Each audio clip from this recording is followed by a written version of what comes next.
Hi guys! May bago na namang painit ang FKM Motorcycle Philippines at hindi ito basta-basta. Kasi ngayong araw, ipapakilala ko sa inyo ang bagong FKM Express 500 SC.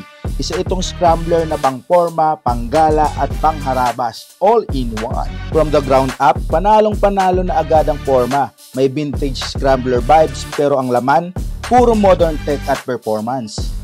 Under the tank, mayroon tayong 500cc parallel twin engine, dual overhead cam, 8 bulbs, liquid cooled.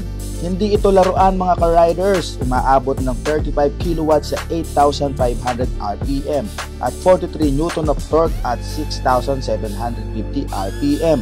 Suwabe sa arangkada at siguradong may hatak sa akyatan. Fuel injected na rin to mga bossing, so expect better fuel efficiency at consistent power delivery. Manual ang clutch at may 6-speed transmission. Ready pang long ride o city rush. Sa harap, naka-inverted shock absorber. Sa likod, monoshock. Pang-komportableng ride kahit saan pa ang biyahe mo. Aspalto man yan o medyo rough road. At syempre, hindi pinapalagpas ang safety. ABS-equipped hydraulic disc brakes, both front and rear. Solid ang preno, pang-emergency o high-speed braking. Naka 110 by 80 by 19 sa harap at 150 by 60-17 sa likod. Dual sport na setup kaya go lang kahit sa trail. Ground clearance, 20 cm, panalo pang harabas.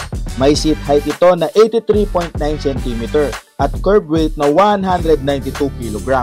Balance ng comfort at stability. Tapos may 13.5 liter fuel tank.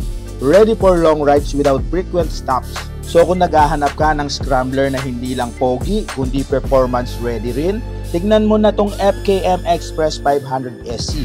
Panalo sa spec, panalo sa forma at siguradong head turner kahit saan ka dumaan. Biruin mo, sa halagang 278,000, mapapasa iyo na ang FKM Express 500 SC.